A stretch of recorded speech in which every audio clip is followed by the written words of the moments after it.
Quiero terminar esta serie hablando de la bienaventuranza del perdón. En la palabra de Dios encontramos una palabra hermosa que comprende ser bendecido, altamente favorecido, ser especial, ser tratado especialmente, como si fuera la suma de todas las bendiciones. Y esta palabra es bienaventurado. Esta palabra se usa para referirse a Dios mismo primeramente. En el caso de Dios, significa que Él es el poseedor de toda bendición y felicidad. Recordemos, cuando aprendemos los atributos de Dios, que Dios es completo en sí mismo. Él no necesita nada ni nadie para su propia felicidad, estabilidad. Por eso se puede decir, y por eso 1 Timoteo 6:15 dice, la cual a su tiempo mostrará el bienaventurado y solo soberano, Rey de reyes y Señor de señores. En este caso, Dios es el bienaventurado, el único que se puede decir que está feliz, completamente ser especial, es la suma de toda virtud, Él es alegre en sí mismo. En nuestro caso, después de Dios, en nuestro caso, si alguna persona se le puede llamar bienaventurada, solo es por ser objeto de la bendición de Dios. Nosotros, a diferencia de Dios, Él eternamente, Él nunca llegó a ser bendecido o bienaventurado. Él es eternamente bienaventurado. En el caso de nosotros, dice la Escritura, nacimos en miseria y maldición. Es decir, nosotros, todos los seres humanos, nacimos y vinimos al mundo en el espectro, en el otro lado. O sea que si en este lado está el bienaventurado, el gran bendecido, el feliz en sí mismo, nosotros nacimos al otro lado del espectro, en miseria y maldición, todo lo opuesto a ser bienaventurado. En otras palabras, ¿qué es lo opuesto a ser bienaventurado? Ser maldito de Dios, ser maldito de Dios. Lo que pasa es que la Biblia dice que ese fue el estado en que vinimos al mundo. Efesios 2, 1, 4, no lo leeremos, pero allí usted encuentra una descripción. De hecho, hermanos, el día final, cuando la condición interna del hombre se proclame en el juicio final, se haga pública, a algunos Dios les dirá, venid, ¿qué? Benditos o bienaventurados de mi Padre. Y a los otros, ¿qué les dirá? Apartados de mí, ¿qué? Malditos. Te encuentra ahí las dos palabras. Bienaventurado o maldito. La Biblia nos dice que el hombre creyente, el Hijo de Dios, es bienaventurado. Estoy diciendo que todos nacimos siendo malditos, en miseria. Solo en Cristo una persona puede ser bienaventurada. Por ejemplo, la Biblia nos dice que es bienaventurado aquel que es salvo. Deuteronomio 33, 29.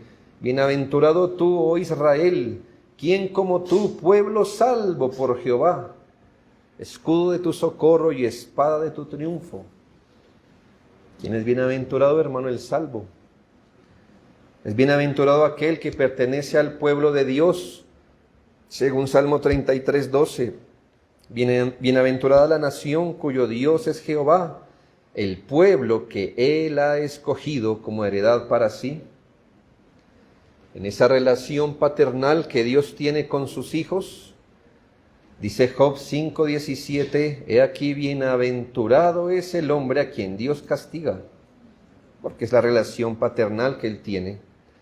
Es bienaventurado el hombre que es íntegro. Nadie es íntegro en sí mismo, así que si alguien es íntegro es porque el Señor está con él, y eso es lo que dice el Salmo 1:1, bienaventurado el varón que no anduvo en consejo de malos, ni estuvo en camino de pecadores, ni en silla de escarnecedores se ha sentado. La Biblia también afirma que es bienaventurado los que confían en el Señor. También dice la Biblia que es bienaventurado el que el Señor atrae hacia Él, que es bienaventurado los que habitan en su casa, el pueblo que sabe aclamarle, bienaventurado el que teme a Jehová, bienaventurados aquellos que expresan con su vida lo que es ser discípulo de Cristo. Y aquí usted puede corroborar eso en las bienaventuranzas que el Señor enseñó. Y recordemos alguna vez que alguien dijo, bienaventurados tu madre, tus hermanos. Y él dijo, más bienaventurado es el que escucha la palabra y la guarda. Nota que estoy dando solo un resumen, no le cité todas las veces que la Biblia habla de la palabra bienaventurado, pero es algo dichoso, es ser feliz, no por lo que uno es en sí mismo, porque entonces ese no sería ninguna bienaventuranza, pero porque estamos en el Señor, porque nuestras obras son hechas en Él, porque seguimos al Señor, porque somos su pueblo, etc. Entre las muchas cosas que la Biblia dice acerca de la bienaventuranza, nos enseña que el perdón de los pecados es una bienaventuranza y que el perdonado es un individuo bienaventurado. El Salmo 32, 1 y 2 que leímos públicamente dice, bienaventurado aquel. Y valdría la pena preguntarle a las personas del mundo a quién considerarían bendito, afortunado, altamente bendecido, favorecido, ¿verdad? Y le aseguro que nunca estaría al comienzo de la lista aquel cuya transgresión ha sido perdonada y cubierto su pecado. Dichoso usted, le dicen a uno, dichoso usted que tiene, que le pasa, que no le pasa, dichoso, dichoso, dichoso él, decimos, ¿verdad? ¿Quién es el dichoso? ¿Quién es? ¿Que tiene casa? Sí. ¿Tiene buen trabajo? Dichoso, dichoso usted. Ay, se ganó la lotería, dichoso. Ahora vea, un pobre menos en el mundo. Hermanos, la Biblia dice, ¿quién es el hombre bienaventurado? Aquel cuyo transgresión ha sido perdonada y cubierto su pecado. Y para que no quede duda, bienaventurado el hombre a quien el Señor no culpa de iniquidad y en cuyo espíritu no hay engaño. Hermanos, ser perdonado es ser bienaventurado. La gran bienaventuranza es ser perdonado. Ese es el hombre dichoso, favorecido, aquel que ha sido tratado de forma especial por Dios. El hombre que ha recibido el perdón por gracia es un individuo que puede verse como un hombre al que Dios ha favorecido grandemente, que ha sido tratado de manera especial por Dios, un individuo al que el Señor realmente lo ha querido bendecir. Nunca, nunca califique la bendición de Dios sobre alguien, sobre lo externo.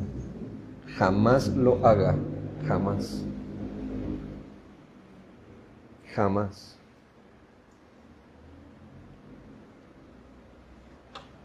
Nunca.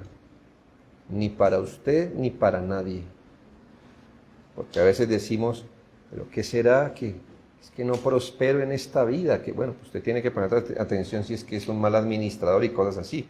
Pero a veces la gente dice, mire, me la paso enfermo o no, o trabajo mucho y me llega poco. ¿Será que Dios no me ha bendecido? No quite el carismatismo ya de la mente. Quite esa doctrina herética perversa del carismatismo en su mente. De pensar que el hombre bienaventurado es el que Dios le da todo en esta vida. Hermanos, es que el cielo no es aquí. Aquí se nos da la bienaventuranza para entrar en el cielo, para entrar en el reino de Dios. Nunca mida a otro creyente por lo que pasa externamente. Es perdonado, entonces es bienaventurado de Dios. No dice el hombre que paga la penitencia, el hombre que se da duro, se da lapo, eso lo hacemos, ¿verdad? Tenemos el católico adentro todavía, que al no hallar un látigo, pegarse, él mismo quiere expiar sus propios pecados con su dolor. ¿Sabe cuánto expía su dolor los pecados? Nada, su dolor es ofensivo a Dios, si lo quiere usar para expiar sus pecados.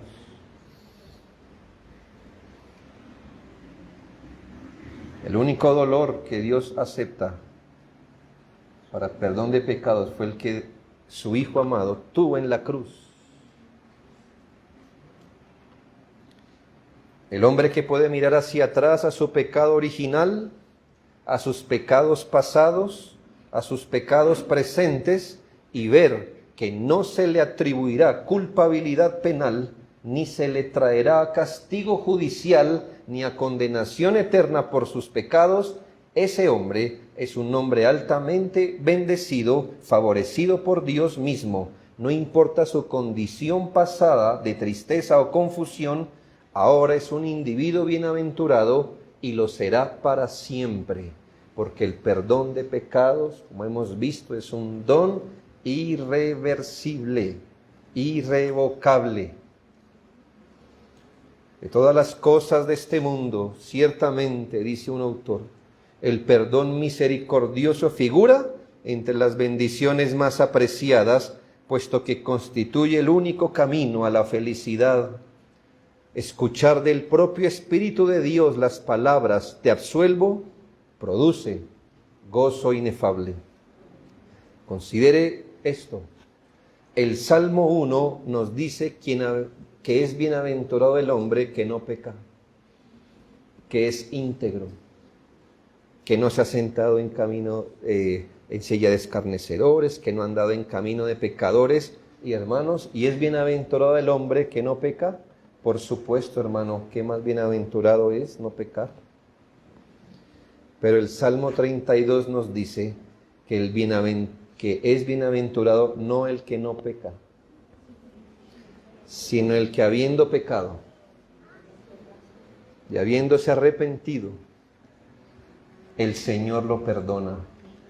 Este es el Evangelio, hermanos. Usted es bienaventurado si no peca. Y si peca y se arrepiente y Dios lo perdona, es bienaventurado, ¿no? Si somos rectos, somos bienaventurados. Si caemos, si nos arrepentimos, también lo somos. Algún autor dijo que en este texto del Salmo 32 tenemos el próximo escalón en la escala de la bienaventuranza, el del perdonado. Dice él, después del estado más feliz del que no tiene pecado, le sigue el escalón del que peca y es perdonado. El Evangelio es dado para personas reales, hermanos, no para santos de museo. Nunca se olvide eso. Aquí no apoyamos el pecado. En esta iglesia no nos gusta pecar. No queremos que usted peque. Yo tampoco quiero pecar. No lo recomendamos, no lo apoyamos, no nos damos palmaditas en la espalda, no lo encubrimos. No hacemos eso. Creyentes verdaderos no hacemos eso. Pero hermanos, el Evangelio está dado no para los ángeles que no pecaron, sino para hombres y mujeres que pecamos. y que tenemos un recordatorio diario de estas cosas. El Evangelio es para el pecador, pero el pecador que se arrepiente es bienaventurado. La única manera en que usted sería un pecador no bienaventurado es si usted no confiesa su pecado. Si no, por no confesarlo, por no estar arrepentido, no lo confiesa, entonces no es bienaventurado. ¿Por qué es bienaventurado el perdonado? ¿Qué hace? Ya sabemos que lo es, pero ¿por qué se le puede llamar bienaventurado al perdonado? Primero, porque el perdonado es salvo eternamente. ¿Por qué se le puede decir a alguien que si sus pecados son perdonados es bienaventurado? ¿Por qué? Se le puede decir que dichoso usted que se le perdonaron sus pecados, dichoso. ¿Y por qué eso es verdad? ¿Por qué se le puede decir dichoso? Porque el perdonado es salvo. Mire su gloria allí. ¿Acaso no es una gran bendición ser salvo de la culpa del pecado, de la condenación que viene por el pecado? ¿No es una bienaventuranza que el Señor haya abierto nuestros ojos para ser convertidos de las tinieblas a la luz, de la potestad de Satanás a Dios, de haber recibido por la fe en Jesucristo perdón de pecados y herencia entre los santificados? ¿Eso no una bienaventuranza, hermanos? Los voy a persuadir, estoy seguro. Hermano, usted era maldito. Usted para lo único que fue bonito fue para sus papás y hasta cierta edad. Del resto usted era maldito de Dios. Escuche, aborrecible a Dios. El infierno fue preparado para gente como usted y como yo. Gente en el infierno hoy día no pecó tanto como usted y como yo. Muchos de sus familiares que perecerán eternamente en el infierno le recordarán siempre cuál debió ser su fin, el suyo, porque usted no es especial en su familia, usted ni siquiera es especial aquí. Pero usted fue perdonado y el otro no. Uno se fue a su casa justificado y el otro no, y no tiene que ver con usted. No tiene que ver. Yo conozco muchas personas mejores, más buena gente que usted.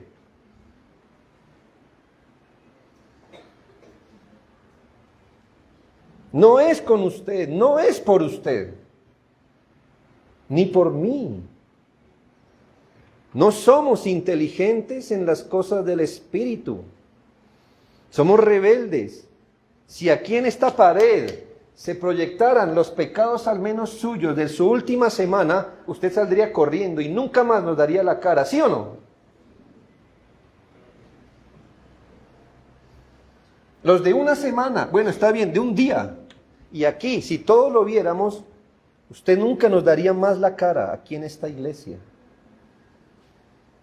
¿Y qué ha hecho Dios? Ha puesto un manto de perdón sobre sus pecados y Él mismo ha dicho, nunca los proyectaré, ni menos en el escenario más temible, que es el escenario del juicio final. Porque que me lo proyecte aquí, pues no le doy la cara a usted y se acabó. Pero si eso se proyecta el día del juicio final, ¿a dónde iremos?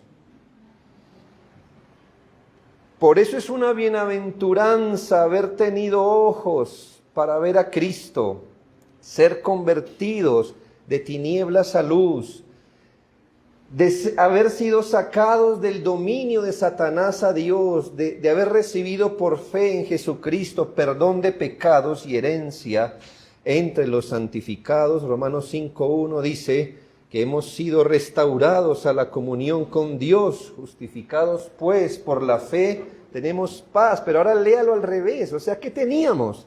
Si siendo justificados tenemos paz para con Dios, hermano, usted temblaría si un hombre importante fuera su enemigo, pero Dios en contra suya, Dios como su enemigo.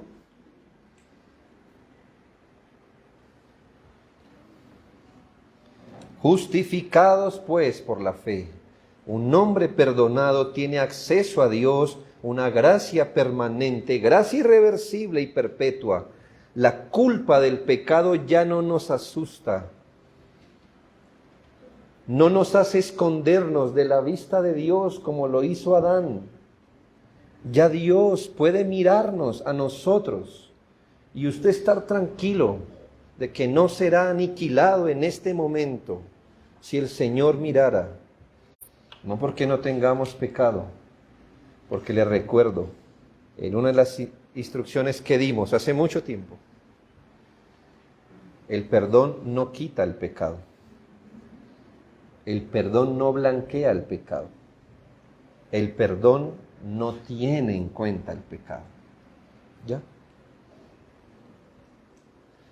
La culpa nos hace temer a Dios como juez, pero el perdón nos hace reverenciarle como Padre. ¿Usted invocaría con confianza o esperanza a un Dios enojado y que condena? Pero ¿quién no invocaría con esperanza a un Dios que perdona? El pecado es un muro de separación entre Dios y nosotros, y el perdón es la demolición de ese muro. Esther temió cuando Mardoqueo le dijo: preséntese ante el rey y abogue por su pueblo. Ella le dijo: cualquier hombre o mujer que entra en el patio interior para ver al rey sin ser llamado, una sola ley hay respecto a él: ha de morir, salvo a quien el rey extendiere el cetro de oro, el cual vivirá. Y yo no he sido llamada para ver al rey en estos 30 días. Es decir, como que usted, ¿qué quiere? ¿Que yo asome la cabeza y el rey no extienda su cetro? Pues me la cortan, ¿no? No, pero usted es su esposa, sí, pero lleva 30 días que no me quiere ver. Pero el justificado no tiene que temer. El cetro del perdón siempre está extendido y siempre hay una invitación de acceda con confianza al trono de la gracia para hallar ¿qué? Gracia y oportuno socorro. ¿Puede algo ser más bienaventurado en esta vida, hermanos? Vea, cuando usted quiere que yo le aconseje, usted todavía tiene que agendar. ¿Cómo le parece? ¿Sí o no? Pastor, ¿usted me puede atender? Uy, yo no puedo. En 2 días, en 3, no sé. No con Dios. Y no en su peor momento, que es cuando peca. Ni siquiera eso cierra el beneficio de un trono abierto de gracia. Es precisamente porque pecamos que hay un trono llamado trono de gracia. Y usted no debe pensar que ese es un trono de justicia, porque ahí sí tema. Pero si le dicen trono de gracia es porque lo está invitando a ser tratado por el contrario de su merecimiento. Es que esa puertica que dice sanos en el cielo no está. Solamente hay un trono que se llama puertica que dice trono de gracia, porque por ahí solo entran los pecadores.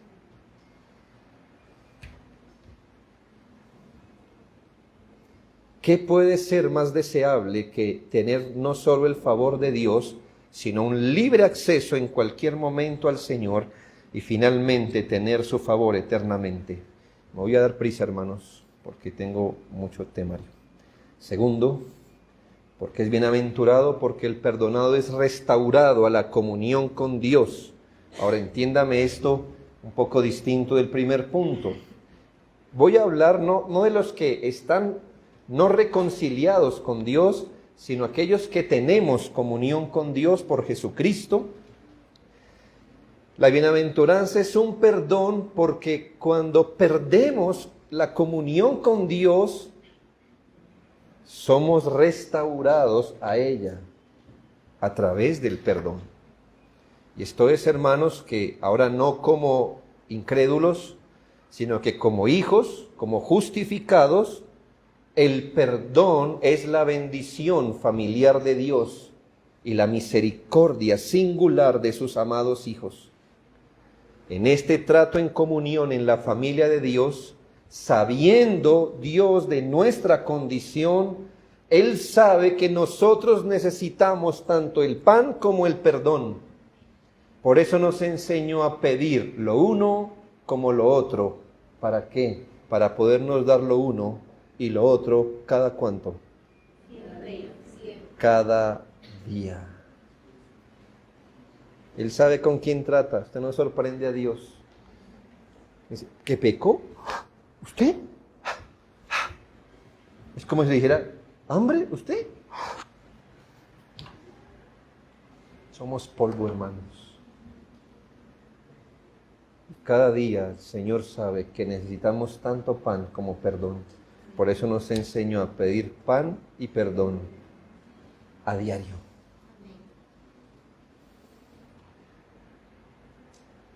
Mientras que Él reparte otras cosas a los malvados, solo reparte perdón a sus hijos. El pecado que estorbó la comunión con Dios como Padre, ahora es perdonado y la relación con Dios es restaurada. El Salmo 32:5 dice, mi pecado te declaré, y no encubrí mi iniquidad, dije, confesaré mis transgresiones a Jehová, y tú perdonaste la maldad de mi pecado. Ahí está el perdón. Ahora, ¿ya notó? Él dice, mi pecado te declaré, etcétera, y tú me perdonaste. ¿Qué consecuencia o efecto trae ese perdón que el salmista recibió? Pues el versículo siguiente. ¿Por esto qué? ¿Por esto qué? Porque yo confesé, tú perdonaste. Por esto orará a ti todo santo en el tiempo en que puedas ser hallado. ¿Sí nota algo? Es como si la falta de perdón hubiera alejado al salmista de la oración. La falta de perdón alejó al salmista de buscar el rostro de Dios, pero el perdón que hizo en él le restauró en su ánimo para orarle. ¿Por qué al que se le perdonan los pecados es bienaventurado? Porque a través del perdón se le restaura la comunión con Dios. Note lo mismo en el Salmo 65, 3 y 4. Las iniquidades prevalecen contra mí, mas nuestras rebeliones tú las perdonarás. Ahí está el perdón. ¿Ya lo vio? Ahí está el perdón. Ahora note que dice enseguida, bienaventurado el que tú escogieres y atrajeres a ti para que habite en tus atrios. Seremos saciados del bien de tu casa, de tu santo templo. Si nota, aquí hay alguien pecando, aquí hay alguien que fue perdonado, ¿y ahora qué? Ahora es atraído al bien de la casa de Dios. Entiéndalo como, hermano, que cuando pecamos, nuestra comunión con Dios se entorpece.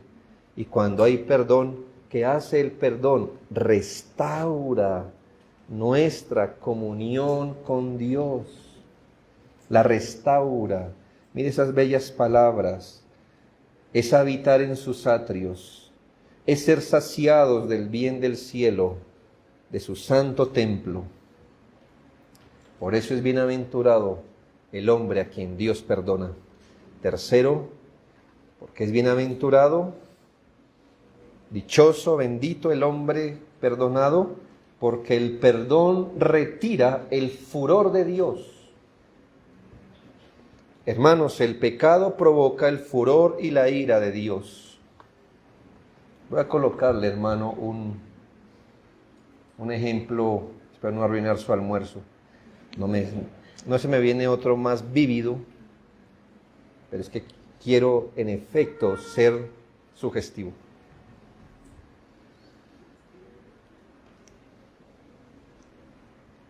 ¿Acaso el pañal sucio de su hijo huele mejor porque es su hijo?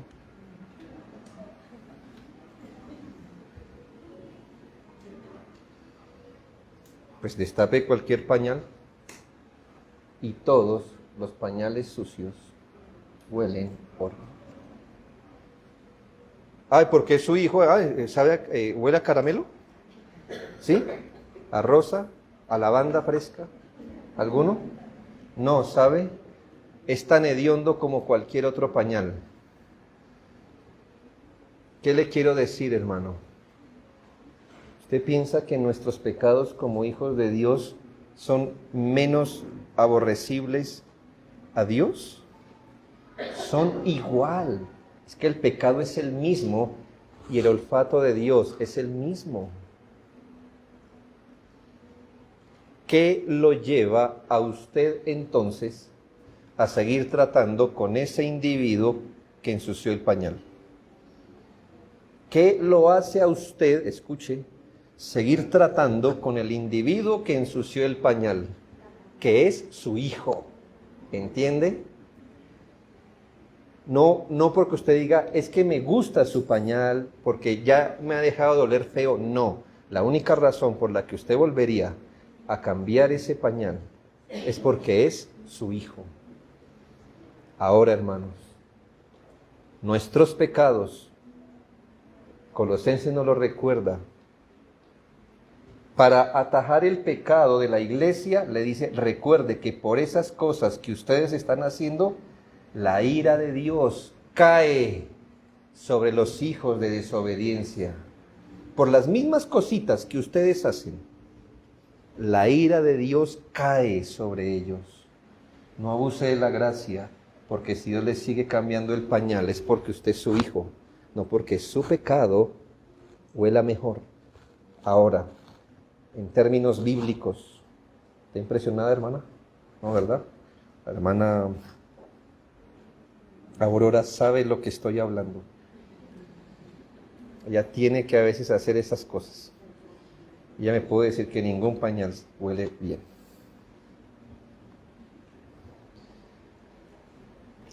En el Salmo 6.1, aquí no habla un impío, aquí habla el salmista, un hombre que teme a Dios.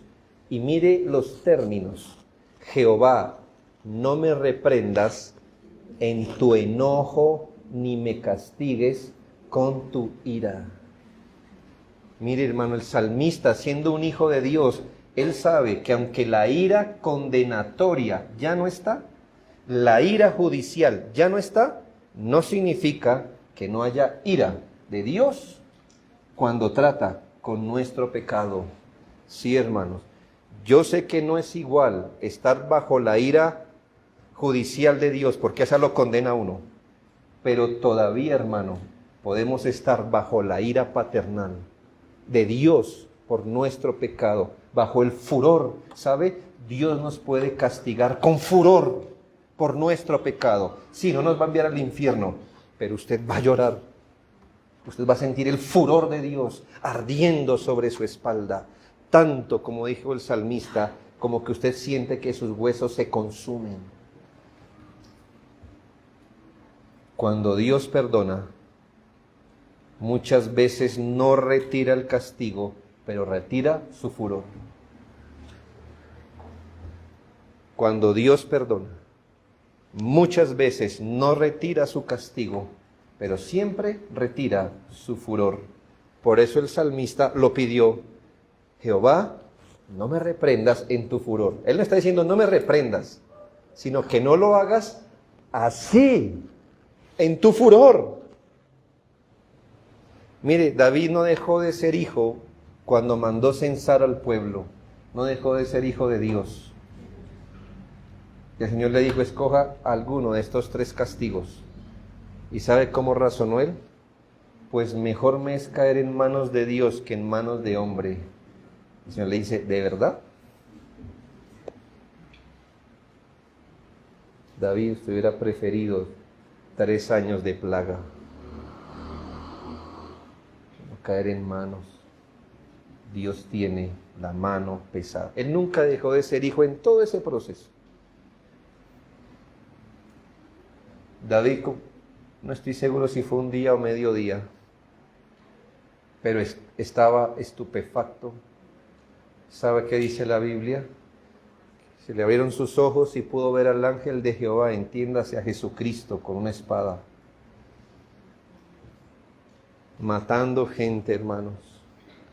Que nuestro Jesús es fuego que consume.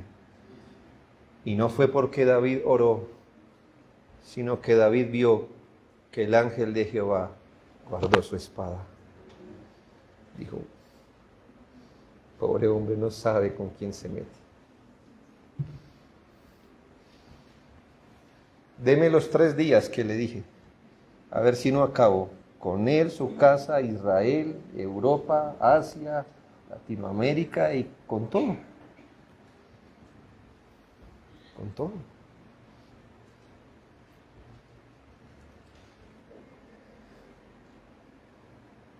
Y David nunca dejó de ser hijo de Dios. Así que le digo, hermano, que nuestros pecados pueden cargar con ira y furor de Dios, no condenatorio, pero con ira y furor. Pero hermanos, cuando Dios perdona, retira su furor. Cuando David fue perdonado, también se le dijo, no morirás. O sea que ¿para dónde iba la espada? Sí, hermano, el Señor iba a matarlo. ¿Ya? Eso es furor, hermano.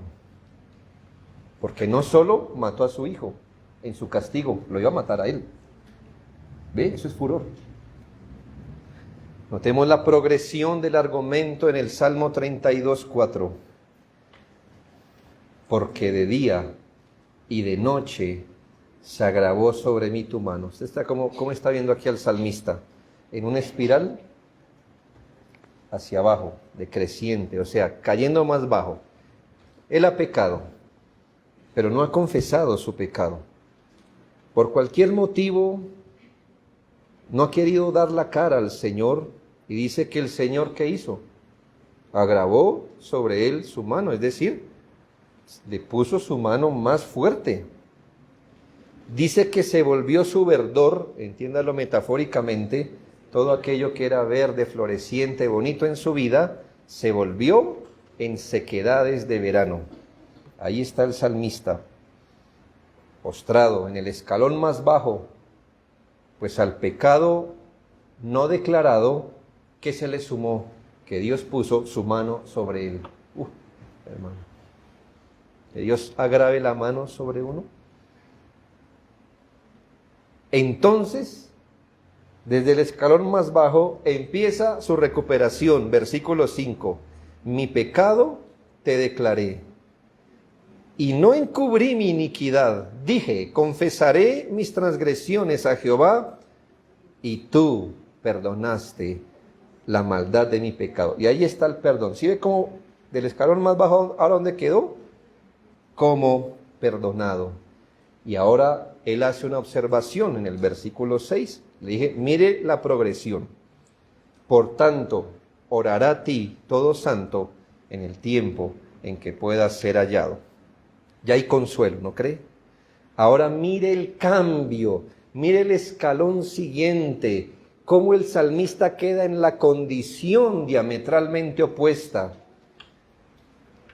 Versículos 6b y 7. Ciertamente, ahora, ciertamente en donde, no allá abajo, sino ya como perdonado, como alguien que ha restaurado su comunión con Dios, ciertamente en la inundación de muchas aguas no llegarán estas a él. Tú eres mi refugio, me guardarás de la angustia, con cánticos de liberación me rodearás.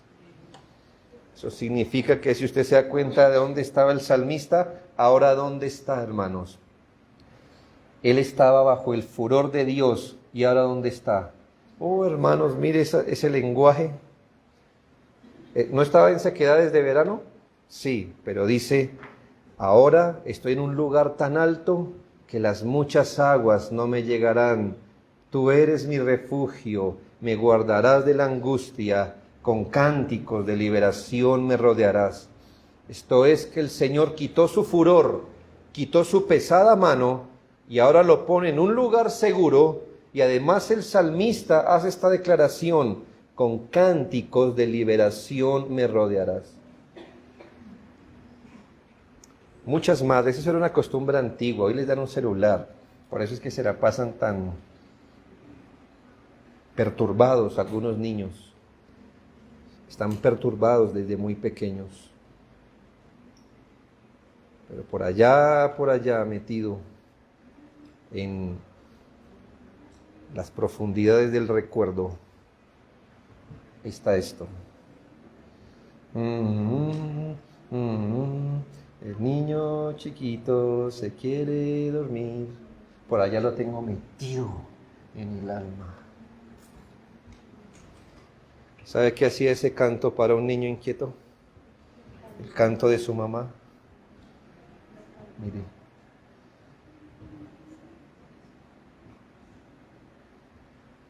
¿Y dónde estaba el salmista, hermanos? Revolcándose allá, en un pecado sin confesar. Lo confiesa, es perdonado, y ahora dice, con cánticos de liberación me rodearás. Esto es, hermanos, que el salmista no solamente está en lugar seguro, sino que ahora se ve rodeado de misericordias, de canciones, todas ellas proclamando el triunfo de la gracia. No hay en su círculo que le rodea una grieta. En donde quiera que se gira, escucha música celestial. Por delante de él la esperanza, a su lado la gracia, atrás el consuelo, al otro lado la misericordia. Para un perdonado, por todos lados hay un sonido agradable de alegría. ¿Por qué? Porque hay más gozo en el cielo por un pecador que se arrepiente. Y el hombre sobre el cual Dios retira su furor, hermanos, ¿no es bienaventurado? ¿No es bienaventurado que Dios retire su furor sobre nuestras almas cuando lo merecemos? Cuarto, porque el perdón restaura el favor de Dios. Y aquí entiéndame esto, que muchas veces, generalmente podemos decir, salvo algunas pequeñas excepciones, cuando un hijo de Dios peca, el Señor retira ciertos favores a los que le había acostumbrado. Eso es verdad. Entiéndalo en todo nivel. A veces retira consuelos físicos, a veces retira consuelos familiares, a veces cosas temporales. Pero a veces el Señor retira sus favores internos, como que quita la paz, el consuelo, el ánimo, cosas así. Quiere decir que mientras usted está en el favor de Dios o en la comunión con Dios, Dios le dispensa esos favores. Pero por el pecado, Dios muchas veces, lo hace generalmente, nos quita esos favores. Quita su bendición, su paz. Note lo que dice el salmista, ya lo leímos, Salmo 32, 3, 4. Mientras callé, o sea que póngalo al revés. ¿Cuál era su condición estando en la comunión? De sentirse como vigoroso, fuerte, dispuesto. Ahora él lo describe como sus huesos envejecidos, en su gemir, mire, se le quitó el consuelo. De día y de noche se agravó sobre mí tu mano. Eso quiere decir que nosotros, Dios no nos hace caminar la vida cristiana con todo el peso que llevaríamos. No sé cuántos de ustedes lo hicieron cuando llevan al niño al colegio, como era antes, ¿no? Eso eran como 8 materias que uno veía todo el... Y entonces el niño ya estaba doblando así, ¿verdad? Entonces usted cogía la maleta, para no quitársela de sus hombros, pero se la levantaba un poco, ¿no? Entonces él caminaba con más. Hermano, yo pienso que Dios hace eso con nosotros cada día.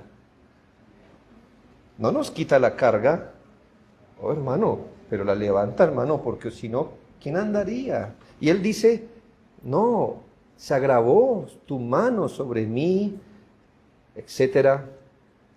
Luego de ser perdonado, mire el versículo 10, le estoy diciendo que es bienaventurado el perdonado porque el perdón restaura los favores perdidos.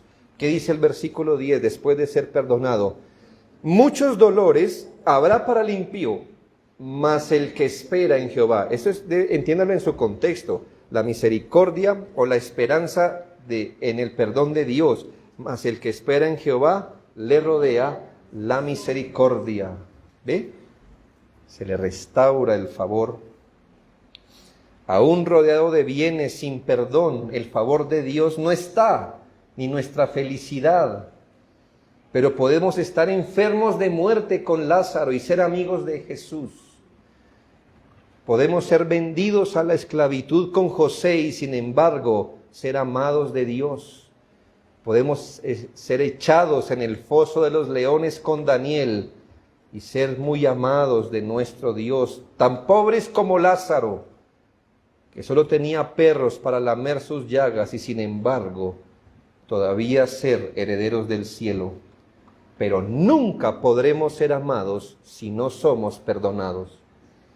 No tendremos ninguna participación en su amistad, su amor, su herencia, sin su perdón.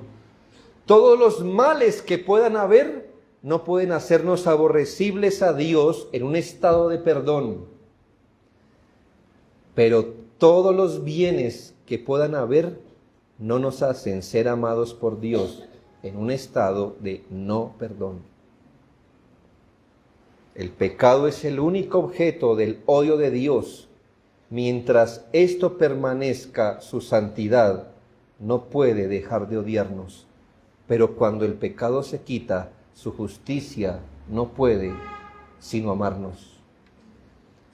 La remisión de los pecados y el favor divino son inseparables, nunca se separan.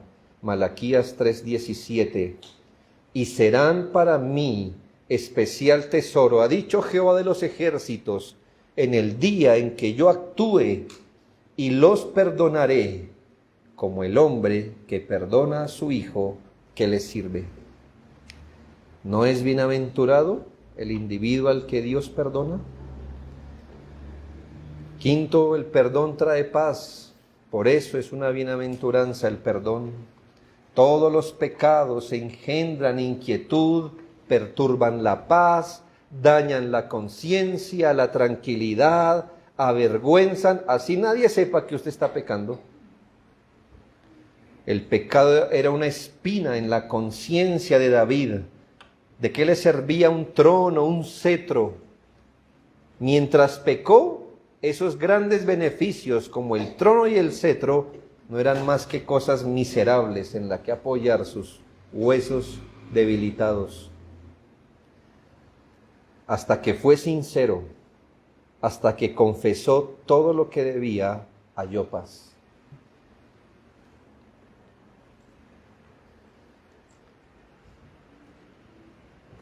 De esto habla el texto cuando dice: bienaventurado el hombre a quien Jehová no culpa de iniquidad y en cuyo espíritu no hay engaño. Entiéndase eso en el contexto de confesar el pecado. Es decir, bienaventurado aquel a que el Señor no culpa de iniquidad, porque todo lo que tenía que confesar, ya lo confesó. No resguardó nada para él, no tapó algo, entonces se pudiera decir que en su espíritu hay engaño, porque confiesa un pecado pero deja abajo otros. Pero cuando él abrió todo su corazón, confesó todo su pecado, se puede decir que en su espíritu ya no había doblez. Por eso es bienaventurado el hombre, perdonado, el que, hermanos, en algún sentido ya no tiene que confesar porque todo ya lo ha confesado. Hermanos, usted se ha indigestado algunas veces. A nadie le gusta devolver la comida, ¿verdad? Es una experiencia horrible.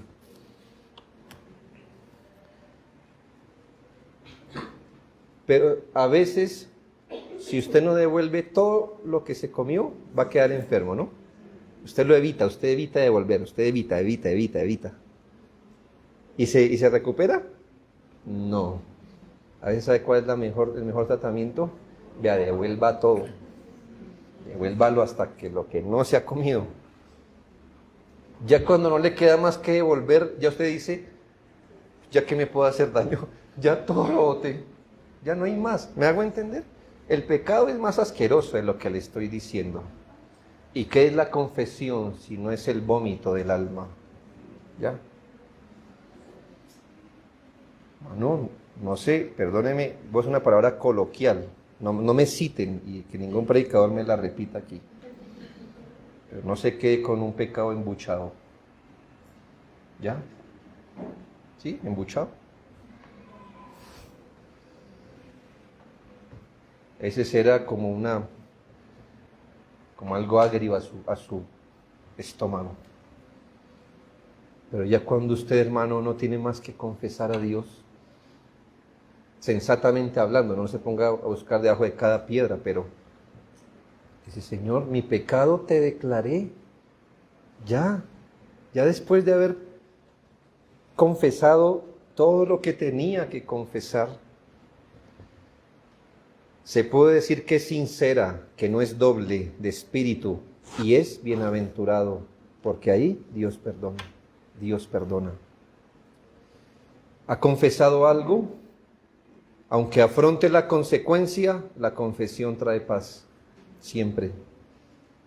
Luego de decirnos que mientras no confesó su pecado, se secó, David culmina su salmo diciendo, alegraos en Jehová y gozaos, justos, y cantad con júbilo, todos vosotros los rectos de corazón. Mire la paz, mire el gozo que vino a su vida cuando confesó su pecado.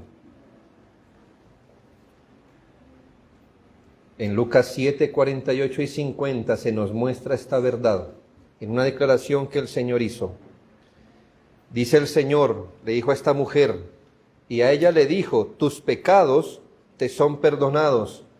Y los que estaban juntamente sentados a la mesa comenzaron a decir entre sí, ¿quién es este que también perdona pecados? Pero él dijo a la mujer, tu fe te ha salvado, ve cómo, en paz. Porque el que es perdonado siempre va en paz, en paz.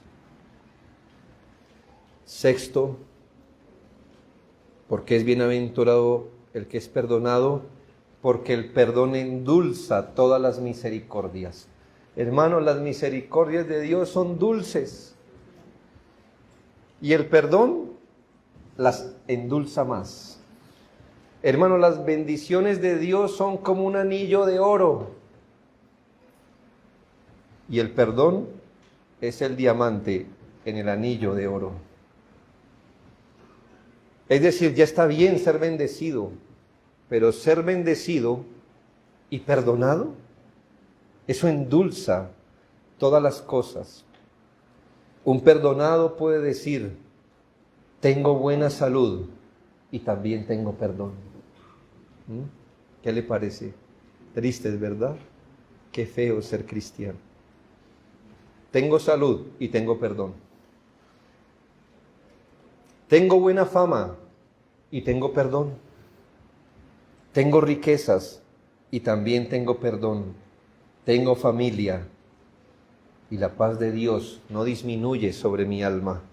Tengo salud con perdón, amigos con perdón, tengo capacidades y perdón. Considere esto, pues pudiéramos tener honor y maldición, riqueza y maldición, hijos y maldición, salud y larga vida y maldición, inteligencia y maldición. Pero lo que sí no puede pasar es que tengamos perdón y maldición. O tenemos perdón o tenemos maldición. Y si usted es perdonado, es bienaventurado. Nuestras cosas externas pueden ser regalos, pero sin perdón nunca son una bendición. Todo lo externo puede ser un regalo, sí, de Dios, pero sin el perdón no es una bendición. Las bendiciones generales de Dios no son suficientes para endulzar la vida. Es como un criminal. ¿Qué felicidad hallará sabiendo que su celda tiene todas las comodidades, como los parapolíticos y los guerrilleros que, bueno, recuerda que los guerrilleros no van a pagar ni un segundo de cárcel, ¿no? Pero tienen su televisor, su gimnasio, DirecTV, bar, todo eso. Y usted dice, madre, pero yo vivo peor, ¿verdad? Pero qué felicidad es esa si usted sabe que fue condenado a muerte. Piénselo. Así es el hombre, que no importa que en esta vida esté hundido en todo beneficio temporal, y su alma le dice, ¿y si esta noche vienen a pedir tu alma? Por eso le digo, hermano, que las bendiciones de esta vida no son suficientes para endulzar nuestra vida. Así que aunque, digo, esta condición se agrava en el no creyente, sabiendo que aunque sabe que va a morir, no sabe cuándo. Esto agrava su condición. Pero ¿qué puede decir el perdonado, hermano? Que Dios le ha dado todo. Hoy usted puede decir, gracias por este alimento. Todos los vi con algunas maletas pesadas. Usted va a poder decir, gracias por este alimento.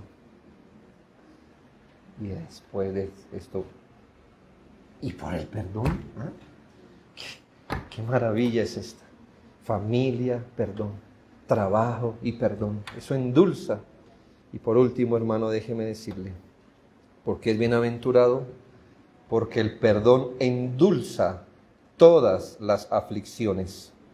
Yo no le estoy diciendo que las quita, hermano, pero sí las endulza. Recuerde esta máxima, hermano. El ceño fruncido de Dios con un perdón es mejor que 1000 sonrisas sin su perdón. El pecado es el aguijón de las aflicciones y el perdón quita el aguijón de las aflicciones.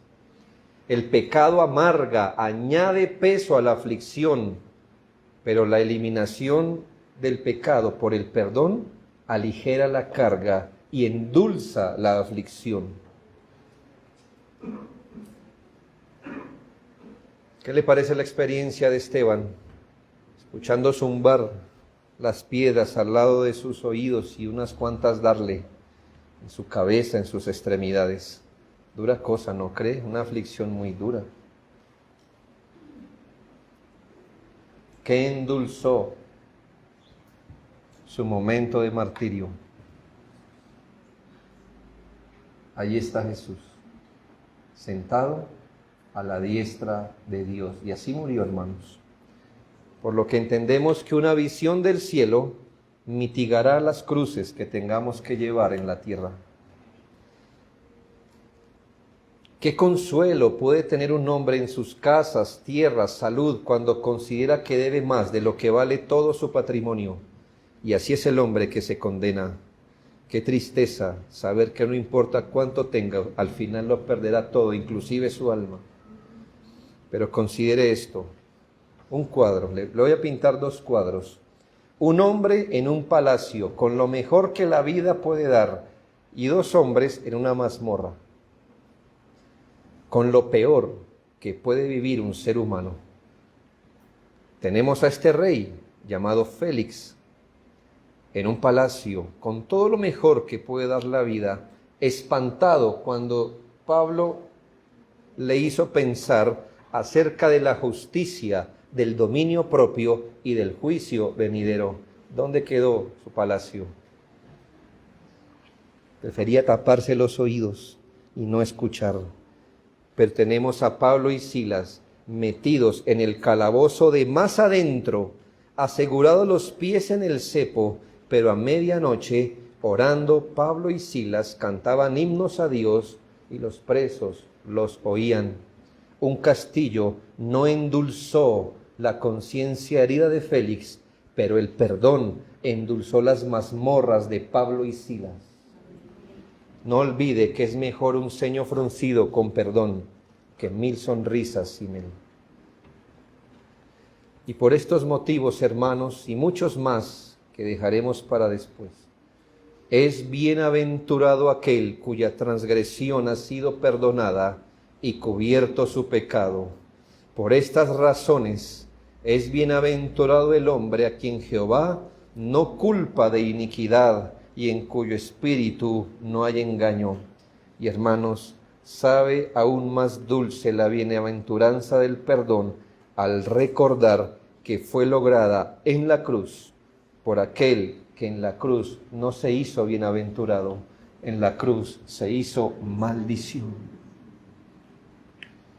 para que usted recibiera la bienaventuranza.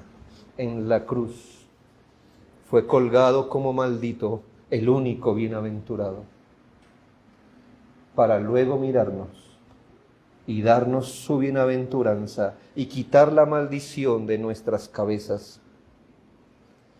Él fue izado como pecado para que fuéramos perdonados de nuestros pecados. Cualquier cosa que venga de esa bendita y hermosa cruz, cualquier cosa que se derive de esa hermosa, rasposa, pero gloriosa cruz, todo eso es bienaventuranza para usted y para mí. Cualquier cosa que se derive de esa cruz es bella y hermosa. Gocémonos en el perdón y andemos como quienes han recibido este don de la gracia. Oremos.